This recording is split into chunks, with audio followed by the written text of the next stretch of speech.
RCEP, Bane or Boon for India.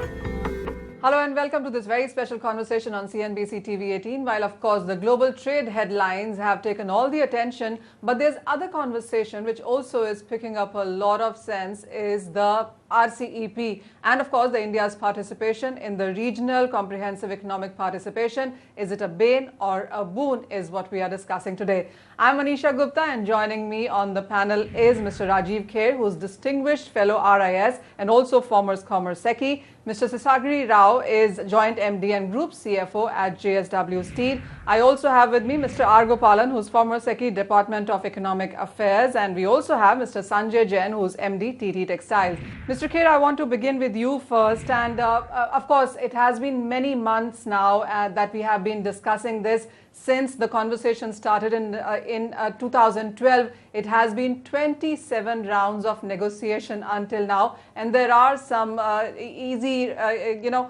probabilities also given to India on why it should be participating. What is your sense? Because a lot of conversations revolve around the fact that will India get a political benefit out of being part of this, or will India actually get isolated if we are not part of this? How have you summarized the whole conversation around this? The first part of your question about 27 rounds, let me make it very clear that, trade negotiations are a very, very difficult exercise to conclude. And particularly when you have a grouping as complex as RCEP, with 16 countries all doing very well as far as international trade is concerned, then obviously the complexity, the challenges, and the sort of negotiating stances that countries tend to take from time to time have to be very closely calibrated. Of course, we know that in November, the parties have agreed to conclude negotiations, but let me say very clearly that what I expect in November would be conclusion of the basic contours of an understanding between the partners. Clearly, this is not a negotiation which is going to conclude as fast as that, but in November 2019, we will have a definitive idea of what is happening between the 16 partners.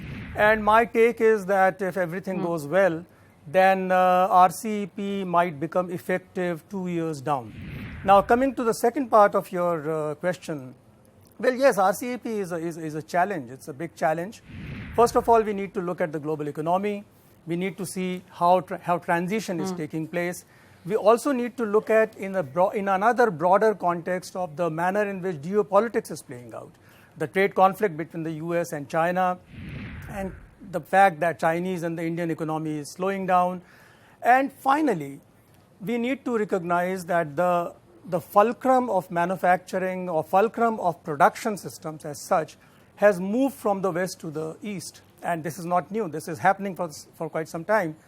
And therefore, in any grouping, if you have global ambitions and you are excluded from that, then it will be at a huge cost to the future of the development of in a country.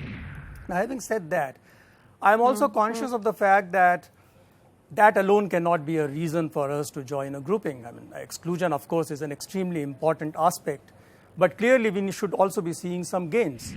And that is where I would say that the gains are there. The problem is that we assume that economic policy is some sort of a static exercise. That you need to look at India's position in RCEP in these two contexts. So, and these are all dynamic contexts and these are all evolving contexts. Very well said, sir. Mr. Gopalan, the second question is to you. I just want to take it ahead. And while India clearly has a lot of FTAs and we also have bilateral, multilateral, associations, agreements with various other countries, how different will RCEP be? And there are these concerns about how the country has started on a Make in India vision here. But will this change that in some sense? And also, will India become a dumping ground? There are those concerns clearly standing tall. The issue relating to the various FTAs and other things which India has concluded and gone along, there has been evidence that since conclusion of the FTAs and implementation of them, both the exports and imports as a percentage of our foreign trade has increased, and therefore there has been really gains in the FTAs and RTAs which we have concluded. But when we look into the other aspects which you are looking at, for instance, the Make in India, which you just really mentioned, there are clearly issues. Now, as Rajiv says, these are all dynamic and evolving, but at the same time, you should know how to calibrate it when you go into the negotiation. That is going to be very important. Let me tell you one instance. For instance, we have got, copper manufacturing in this country, about $15 billion this thing worth of investment is on, and another $15 billion is coming in. With $30 billion, what we are looking at is that is it possible to get copper cathodes imported at zero duty under the RCEP, when the wire and rods people will be benefited, whereas the primary metal producers who produce not only metal but also do phosphoric acid, nitric acid production and gypsum production. Now, if their investment is going to go down because of wrong policies, then obviously we need to look at it. But then the question there is that how do we handle it is RTS and FTAs on alone in themselves. Look at the MFN tariffs for instance. In case of copper concentrate, MFN tariff is 2.5 across all countries except Peru, which is a limited TRQ FTA is there. But then if you make zero MFN for all for the copper concentrate to be imported, I don't think there will be any problem, because there won't be any inverted duty structure at all in the RCEP negotiation. To the extent possible, in tariffs negotiations, one should see how the inverted duty structure is avoided to the maximum extent possible. Mr. Gopalan, yes, I get your point on the right and the wrong policy and how we really evolve from here on with that. Mr. Rao, let me get you in the conversation, and let's also talk sector specific here, because the steel industry has had some issues. We've seen those trade agreements with Japan, with Korea as well, and now with RCEP, we will have this, is it like opening floodgates gates with China? How towards are you this? What concerns do you see from this one? And is there a way to really allay those fears?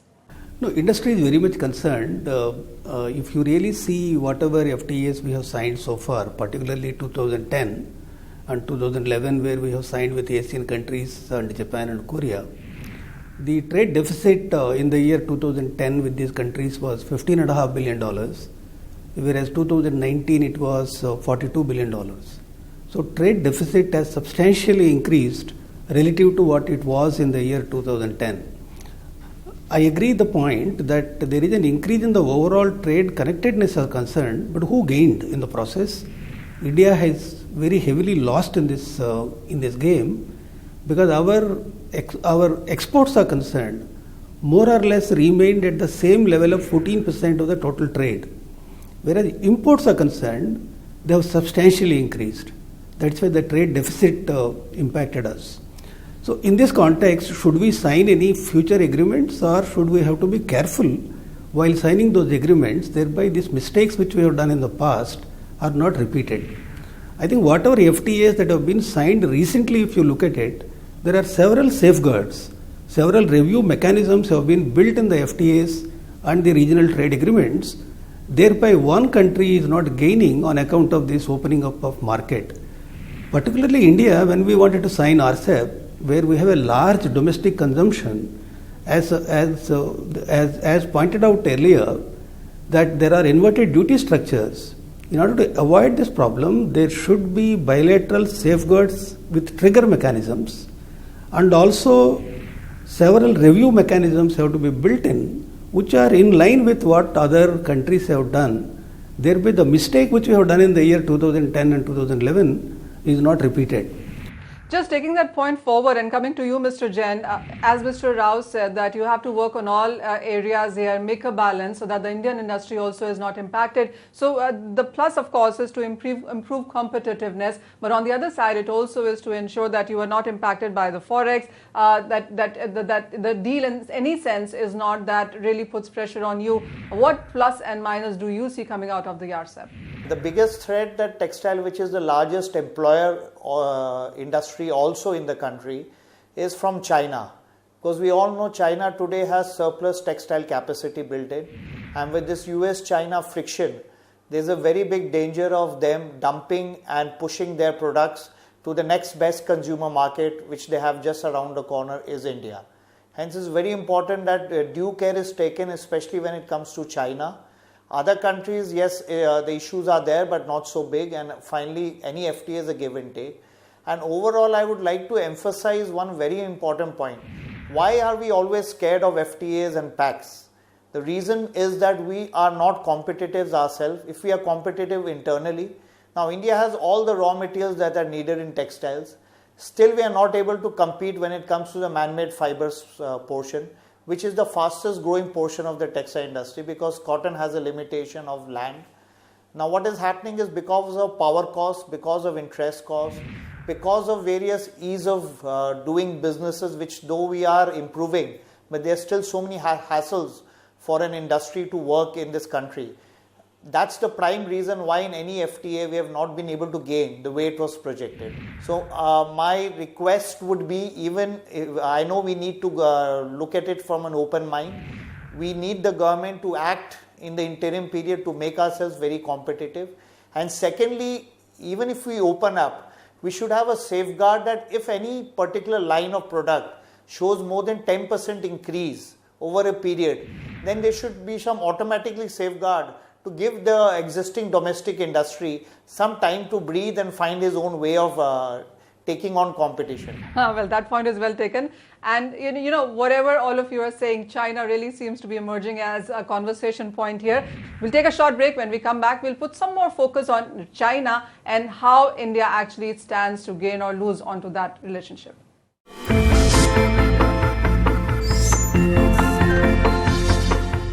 RCEP, Bane or Boon for India? Welcome back, and we're discussing RCEP, whether it's a bane or boon for India. And the point that we're making is about China. Mr. Kher, this one is to you. And how much are we looking at in sense of political and economic benefit there? What are the guarantees as we look at when we get into this relationship? Personally, I won't like to mix the two, but I've been listening to the three gentlemen earlier, and all of these points which have been raised are very relevant. But let me also tell you, just refer you to two basic elements of an FTA, because that is very often ignored. You know, first of all, an FTA is always being negotiated in a larger national and global economic context. It is not as if you are negotiating an FTA, you have concluded an agreement, and you assume that everything else will roll out the manner in which it has been negotiated in the agreement. Because every agreement has a follow-up action. Now, there is a reference to agreements with Korea, Japan, and ASEAN, but there is a whole lot of action which India's domestic policy has to respond to. And unless we respond to that action... I get that. Yeah. Mr. Kher, I get that. But, you know, it has been extremely difficult, as we've seen in the past as well, on whether we have been able to get the trader partner country to sit and review the whole agreement. Do you think, Mr. Gopalan, in that sense, that checks, safeguards, getting a conversation, a compulsory review perhaps, are some areas where RCEP also could be touching on? You see, it is essential to have these mechanisms to the extent that we are able to take care of our interests. But then the point, once again, is that when we look into these negotiations, obviously there are some areas of strengths those countries have, and certain areas of strength which we have. And if we are going to look at some kind of a protection from surge in imports, obviously they will also look at reciprocally some such thing against our exports.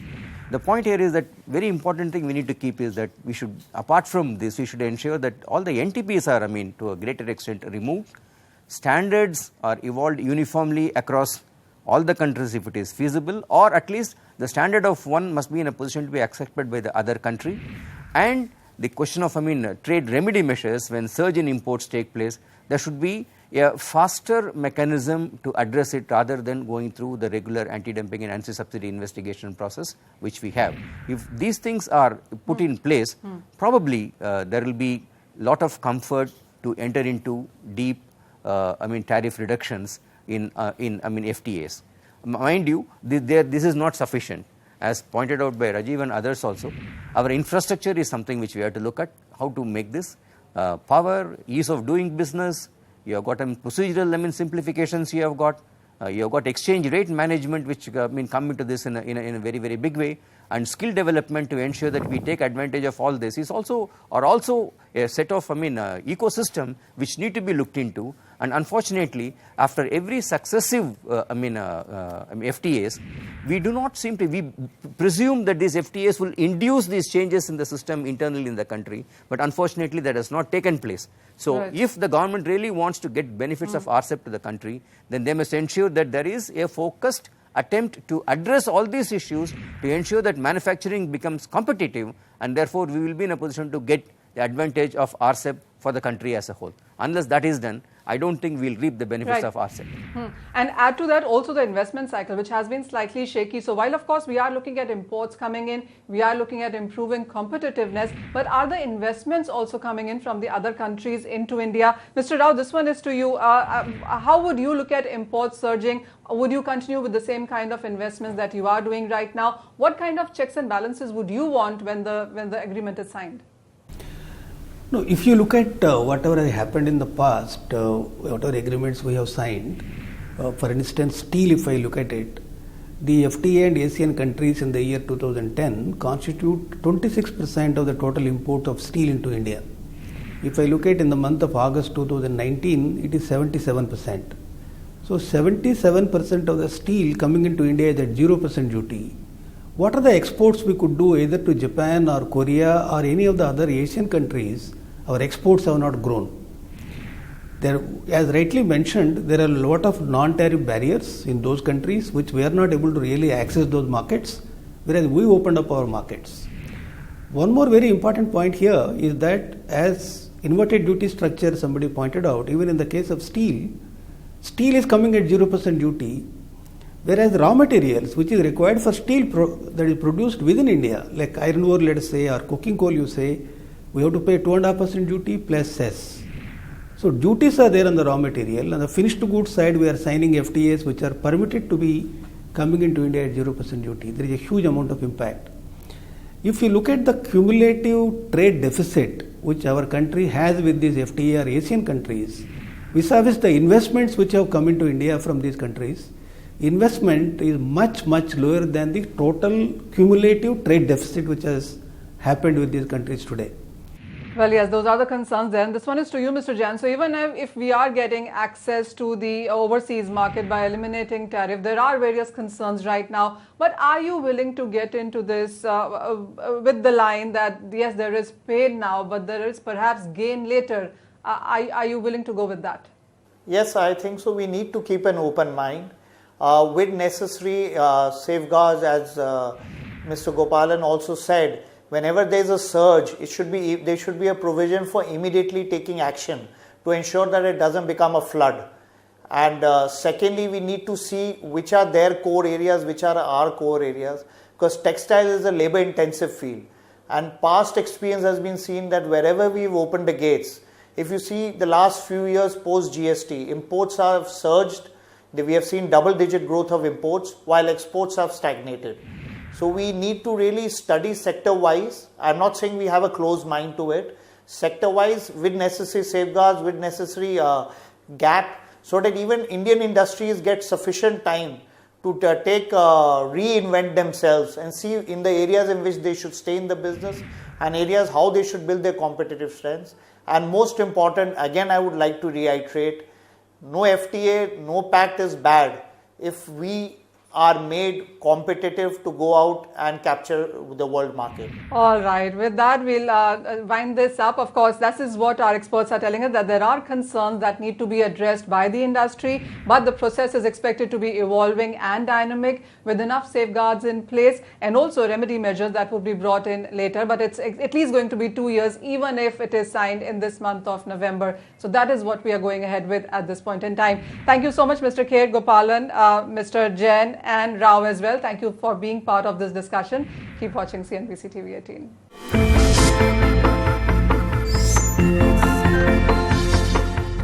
RCEP, Bane or Boon for India.